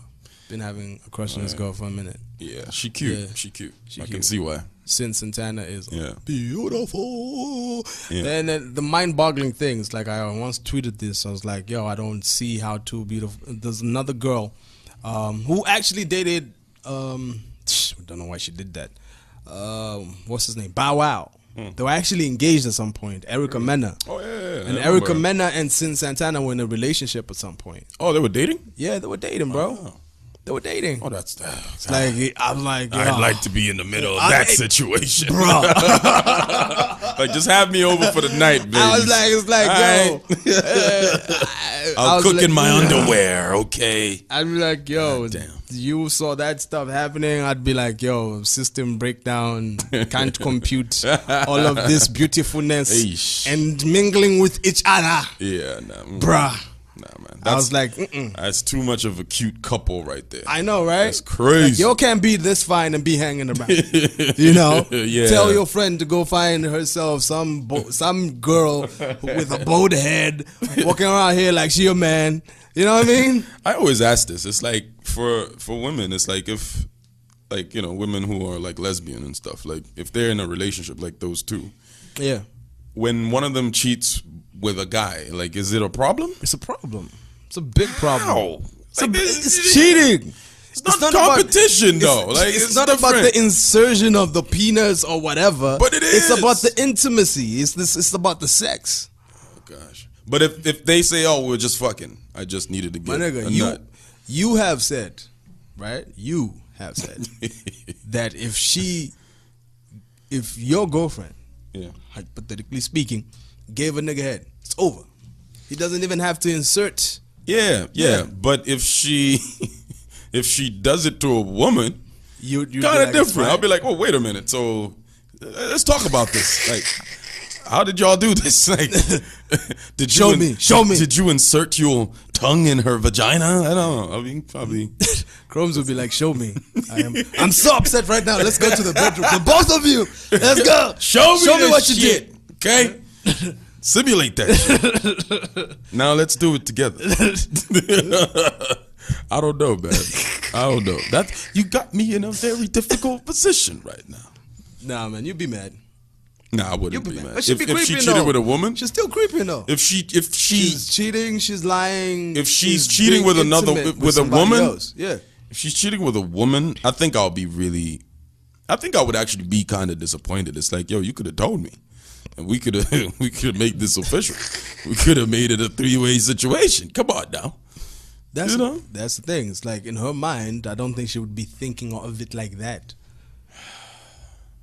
I'd like to think we'd have, a certain kind of Because you know what would happen in a situation like that? Probably girls fooling around, complaining about your ass. It's like, oh, he doesn't do this, he doesn't do that. After too many glasses of wine, and be like, you know how women are comfortable with their shit? They be touching each other's breasts and whatever. Be like, stop doing that. And it's like, hey, man, I'll kiss you, and then mwah. And be like, oh, before you know it, brat. It's the whole Shabowski, bro. Yeah. And then they like it, and then it keeps on going, and then you find out about it. I don't know if you would be that thrilled. I think my tongue game is pretty good.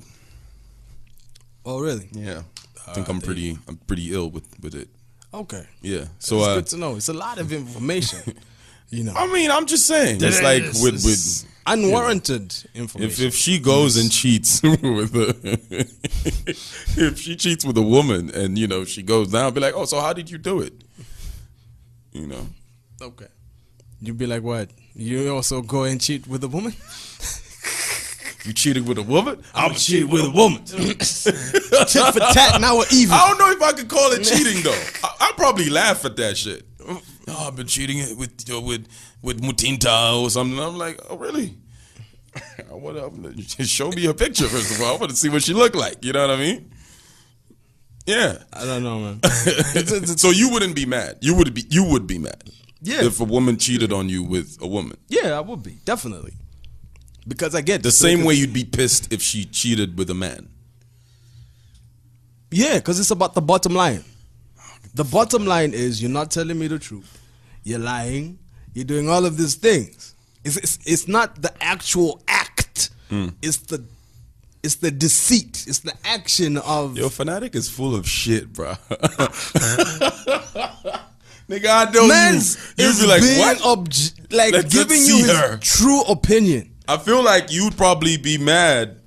You'd probably be real mad if you didn't find the woman attractive. Which is, you're like, really? This is who you cheat on me with? Really? Yeah, that would be super. But if she out here running around here looking like Erica Mena, I'm like, damn. So I'm like, hey, let's have an understanding. Things happen. We're adults. We can have a conversation about this shit. You know what I mean? Those type of arrangements never end well. What? Those type of arrangements never end well. How do you know that, bro? Because I'm told about them. You been in a three-way, bro? No, never, man. Never. That's one that, like it used to be on the bucket list. It was on the bucket list. I got deleted, bro. So if your wife came through and was like, yo, Daniel, this is, I got a surprise for you. Yeah. Extra woman, want to bring her in the bedroom. Yeah. What would you say? I'd say, who are you and why have you taken my wife? Because I know she ain't having that. It's probably a trick question to see what you're going to. Oh, so really, you wouldn't fucking do this shit? What the fuck? Whatever. She'd be like, yo, you want to have a threesome with me in the room? It's like, yeah, put a knife here on the Adam's apple, all right, and slice until you reach the spinal cord. Let me lay in the room and then do your thing. That's the only way you're having a three-way, my nigga. It's not happening. But if she was serious, Fanatik. Bruh, I told you, that would be my first. It's like, I wouldn't even be playing. I would not be playing. It's like, who are you and what have you done to my wife? Who put you up to this? Stop playing. Babe, did they give you money? God. Is this a competition? Are you going to win money? To try and convince me. It's like, it's fine. Hey. Yeah. Damn, you know your wife too well, huh? Hey, bro. Speaking of this, there was a man in Kenya who got married to two women. There you go. At the same time, on the same day. My nigga. Yeah. My man. My hero. That's a happy man. That's a happy man. But then, that's a whole lot of sex. Eesh. I mean, especially the first couple of months. That's a whole lot of sex. Maybe even the first year is a lot of sex. Can a man keep up with that much? Like, I don't know. It depends. Because you gotta satisfy them equally. And like if one of them feels like you're not satisfying them more than the other. Yeah, it's a problem. It's a problem. Yeah. There's a lot of jealousy in there. Yeah. Eesh. That's a situation that's just destined to crash. It's crazy, yeah, for me. But like, there are those girls who are not really if you marry those girls, there's certain girls who are just not. I mean, they like having sex, but it's not like a thing. Like, it's not a must. No, those are just girls who've never come before. When a woman comes, when she gets to the peak of that mountain, there ain't no way you're gonna be casual about that shit. You want that shit. You want it again. So I don't know if there's people out there who are just like, there are girls. So. I do not think so. Look, I think they just never come before, and there is women. There are certain men. I will even tell you this. There are certain men who go like, I need to have sex with my wife every day. Yeah. Every day, standard procedure, no matter what. That's too much. Cold, hot, it's whatever the weather. I need to have sex with my wife every day. Okay. There's some niggas who are alright with not doing it every day. They're probably, I don't know. So what are you gonna say about that? What I'm telling you is it's the same as women.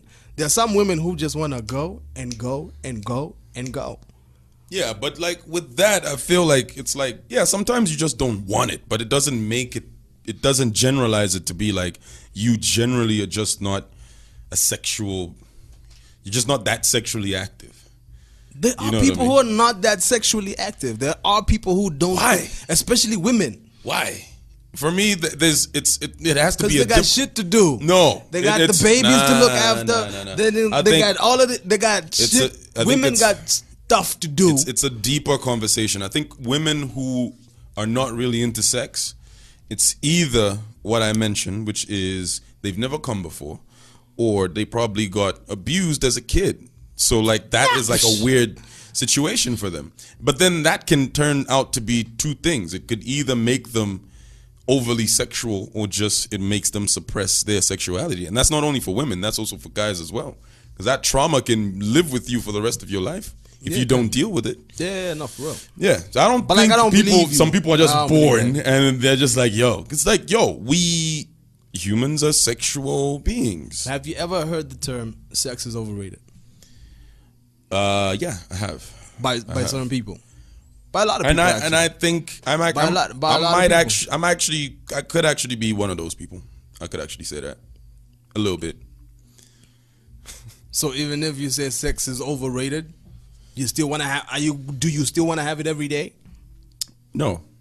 Yeah. No, but that's crazy for you to want to fuck every goddamn day. That's weird. That's not crazy. Some people, that's the way they are. There's a problem there, bro. There's a mental situation there, What bro. mental situation? I'm telling you, there's just certain, you probably were exposed to porn as like at a very young age, and that's what made you get overly sexual. Like there's explanations for all these sexual behaviors. Like it just doesn't happen. You just don't grow up to. So why are you deciding? Why are you deciding which sexual behaviors are cool and which ones are not? Did I say one of them was cool and the other one wasn't? No, you were saying it's just like no. There's explanations for those. It's like you're trying to justify them basically. Yes, because everything happens for a reason with human beings. Human beings just don't behave the way they behave. They're like a product of their environments and what they've been exposed to growing up. So when it comes to a woman and sex, and her not wanting to have sex all the time, or she's not that sexual. Yes, that's sexual. There is a reason behind it. Yes. Like what? Like maybe she just isn't that into it. It's not her thing. What I'm saying is you cannot just be the way you are. There should be a reason. There's a reason for it. You're just not born that way. When it's like so you're born very sexual? No, that's the point. You're born without that shit. Like you don't have those sexual feelings. But then as you grow up, because of the experiences you've had, they shape how you relate to people when it comes to getting in the sack and shit. You know? I could tell you one experience. There was one lady. She was What's her name? I can't really. I'm gonna tell you her name. Yeah, she was. Take one for the podcast. Nah, get the fuck out of here. Erica Mena. She was. Erica Mlinga. Chrome's friends list. There's probably one somewhere. I don't know. But like, she was very. She was the type who was overly sexual. You know what I mean? So it's like you want to do it all the time and stuff, and sometimes you're just not feeling it. You're just trying to. It's like sometimes you get like that. You know, you're tired. You're stressed. You just had a bad week, and it's like that's not at the top of your list of stuff. You know what I mean? But then it's like when you say no, she's like, nah, we gotta do this shit. We gotta do this shit. You know, like borderline rapey, where like but taking your trousers off, taking your shirt. I was like, what the fuck are you doing? Like, I'm not trying to do this shit tonight. Yeah. Like, I'm not really in this space. Like, I'm not, I'm just not about this shit. Yeah. And then it happened so often until one time I was just like, yo, like, what happened to you? You know? Because I was thinking, like, why are you behaving like this? Like, so I asked her, like, outrightly, like, yo, what happened to you? And I said it, like, in a very forceful way because I was just like, yeah. At this point, I just had enough of this shit. Yeah. And then she just froze. And a few moments after that, she broke down and started crying. Uh-oh. So I'm like, oh, man. And I don't know how to deal with tears and shit. So I'm like, what the fuck? No man does. And I feel like some other niggas know how to deal with that shit. Nobody But does. for me, I'm just like, oh, what the fuck do you do? So, goddamn. So I'm, hold her and shit. Yo, what's going on? What's the problem? And then she broke down the situation. It's like, yo, look, I got abused as a kid. My uncle used to, do crazy things with me. And for her, it just became a normal thing. Like, it was happening since she was like 8 until she was 14. Damn. And she tried to have this conversation with, like, her auntie. And her aunt just wasn't believing it. Damn. And it's like, in fact, this dude was like the brother to the woman who would, like, the woman of the house. Okay. And he was the one doing that shit. So it's like, think about it. It's like if somebody came to you and said, your brother, who you grew up with, was doing some shit to a little kid. Yeah. You probably be like, what? This nigga? Like, I know this nigga. It was probably something like, not to justify that, but I think like that's probably what happens when people go out there and try to report this, like to tell somebody that they feel they can trust about it, So that was that situation with her. So everyone just has an experience that just makes them behave a certain way, So it's like, if you haven't had that conversation with yourself as a human being, not you, I'm just saying, like, to whoever's listening to this, it's like you should be able to ask yourself, like, yo, why do I respond like this to certain things? Like, sometimes, like niggas who are like really angry, like all the time trying to start a fight and whatever, you find that they got bullied as a kid, or their older brother used to, But there's certain people who push are them not around, just and now like, they're there's just certain people who are not like that. What do you mean? They are just violent owns. No, but even with that, They're there is just a reason. violent owns. There's a reason why people behave the way they do, Fanatic. And if you don't believe it, it's weird. They are just You violent. should know this There are shit. people, look, when you're born, you're like an empty canvas, and the world, like the things that happen around you, shape you into the person that you become. Like, you and I are a product of our environments growing up. So those kids, like, think about it. A guy who beats a woman, like, is that nigga he's just violent? Like, he just beats women? Like, is that just something that he has in him? Or did it come from somewhere? In that situation, what do you say? no, in that situation, came from somewhere. Yeah, that's violence. It's behavior. Yeah, and but, behavior like, comes from certain shit. It's violence, and it's violence towards the woman. All right, but like, So violence towards men is no. normal? Listen, what I'm saying is, the point I'm trying to put across is, in a case like that. Yeah. All right. This could have been a guy who got into a heated argument with his wife. First time. Yeah. Heated argument. Maybe she talks too much or whatever it is. He got violent, slapped her. Right. Yeah. He slapped her. She stopped talking. She started walking around, for lack of a better term, all submissive in the house. You know what I mean? Submissive, air quotes and shit. Kind of like, feared him a little bit. And maybe that made him think like, oh, so this is what I need to do. Okay. So then it's a bad behavior that it happened, and then bad behavior, and then he continues with it. So that is still an issue that is a product of something that happened to him or something that he did, and then in his mind it clicked like, but nothing so happened I can do to this him. Shit. Yeah, but I'm saying he did something. Yeah, and I just said that. It's like result. He did something, and then the reaction was like, oh shit, I slapped. Because it's true. Like you could get pissed off. Like you get pissed off to like the edge, and you do something like that. But then what you do after that is like your responsibility now. It's like what do you do after that? Because I could tell you another thing. It's like I remember when I was a kid, my dad was like the best dad ever. You know what I mean? Like never violent, never crazy, never spoke like at the top of his voice. None of that. Like I can honestly tell you, I never saw my mom and my dad argue ever until this one time where he came home. My brother was like missing school because he hated the school he was going to. Yeah. He was going to Arakan Barracks. Yeah. And it was the time when the teachers were soldiers and they were wearing camouflage shit. So they're coming into the class and they're dressed in that fucking shit. And for my brother, he was like, fuck, this shit is scary. Like he traumatized. I don't know where it came from, but he just wasn't comfortable in that class. So he stopped going to class. And I think the principal called him and said, yo, your son hasn't been coming to class. Yeah. Can we find out what's going on and stuff? So, he came home.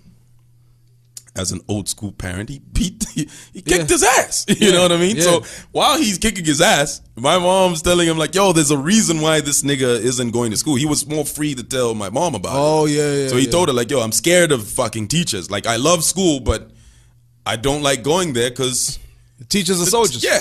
Like, I'm scared of this shit. You know what I mean? And then, like, in a fit of rage, my dad like slapped my mom across the face. Yeah. And I was there to see this shit. Yeah. I'm like, oh fuck.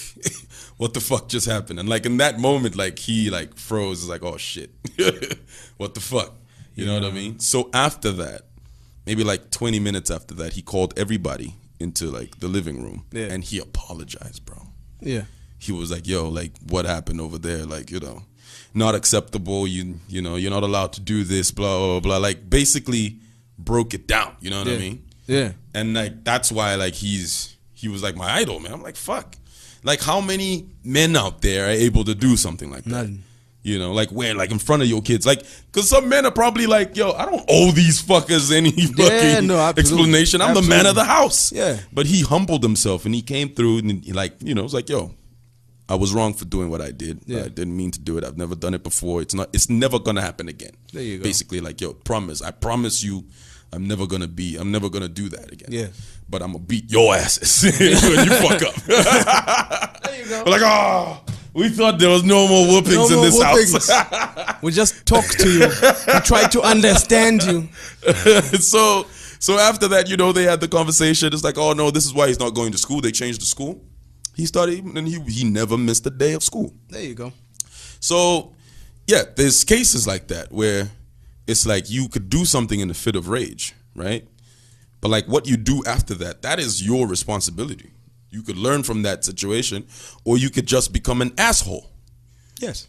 And for a nigga who will respond to a situation like that and say, oh, so shit, when she, does some shit, I'll just slap her and then she'll get in line, then if that's what you think is like the solution, then there's something wrong with you. That's something more to do with you than the other person. So anyway, basically, and to like just wrap this thing around, like I know you don't agree with what I'm saying, but we as human beings are just who we are as a result of our environments.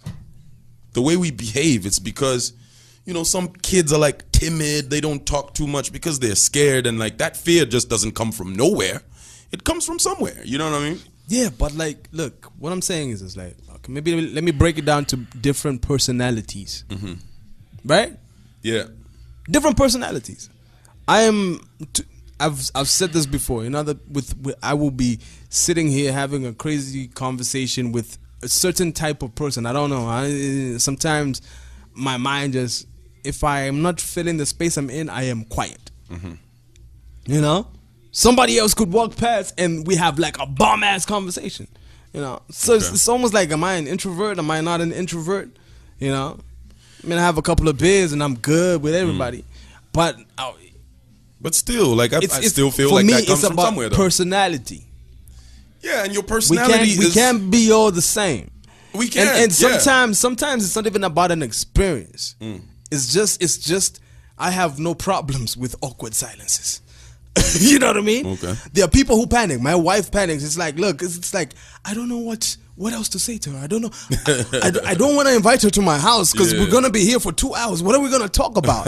I have no problem. Oh, so she has anxiety like that. Yeah, I have I'm cool. But you have mentioned that she is an only child. Yeah. Right? Yeah. And maybe that's where it stems from. It's like you didn't have too many people that you played with when you were growing up. So you are more comfortable in your own space. Like that's just your behavioral pattern. And I've seen this with a lot of only children. Like they're fine. Like they're fine with not having any friends. Like they could be in their house, you know, watch TV all day, get out of the house, go to their place of work, come back home, and it's fine. You know what I mean? But for us who were in a house with like 6 other children or some shit, it's like, you know, you have a different experience. There you go. Yeah. So I know you don't believe it, so but personalities though can be different. So you think people are just born with personality? Your personality is engraved in you, and it's not engraved in you. That's what you're saying though, because I'm saying when you're born, you're just like you're basically an open book with no words in it, and then things are written in there by your experiences with the people around you. That's what shapes you into the person that you become as you grow up. That's what it is. Anyway, y'all know where I stand on this. That conversation got too deep, man. Fuck. Yeah, I know, right? Like, relax. It's just it got too deep. We were just talking about sex. No, how did we? It was just a conversation about fucking sex. All right, man. I think we got to get out of here. Gotta get out of here. Yeah. But one thing that we need to mention, Pilato and them got acquitted. Oh, yeah. I actually had that in my notes. Shout out to them. Pilato, Laura Mitty. They basically staged a protest over the purchase of 42 fire trucks for $42 million. One fire truck was $1 million. Yeah, so it was like, that protest was unlawful and stuff. So then they arrested them, and they've been in and out of court for a while now, and finally they've been acquitted. So yeah. Congratulations to them. Yeah, one final thing, very, very, very, very important. Mm-hmm. Please do not forget this. If you're gonna forget everything we talked about on the podcast, don't forget this. Arsenal 3, Burnley 1. That's just Burnley, bro. Y'all need to chill. Crystal Palace 3, Man City 2. Oh yeah, they won their game. Crystal Palace is like one of those teams that always pulls off a surprise, and I think they've beat Man City before. Yeah, they have actually. There you go. All right, man. Time to get out of here. That's episode 15. Episode 15. I don't know what we're gonna call this. We'll decide. We'll make a plan. We're gonna make a plan. But remember, make sure that you subscribe. You can find the podcast on YouTube, SoundCloud, Google Podcasts, Apple Podcasts, Stitcher, Castbox, and all these other places where you get your podcasts from. If you're listening on Apple Podcasts, make sure that you drop us a review. If you're listening on YouTube, drop a comment in the comment box so we can find, just want to hear what you have to say. And also follow the podcast on Twitter. It's at Rawcon Podcast. That's RAWCONPODCAST. On Instagram, it's Raw Conversations Podcast. Same thing with Facebook. And we hit 1,000 likes on Facebook. So yeah. Shout out to everybody that came through. Liked. Numbers are growing. We appreciate you growing with us. Asante sana. Yeah, I'm pretty sure you'll be listening to this during the Christmas week. So Merry Christmas. Merry Christmas. Compliments of the season. We're out. Peace. Ho, ho, ho.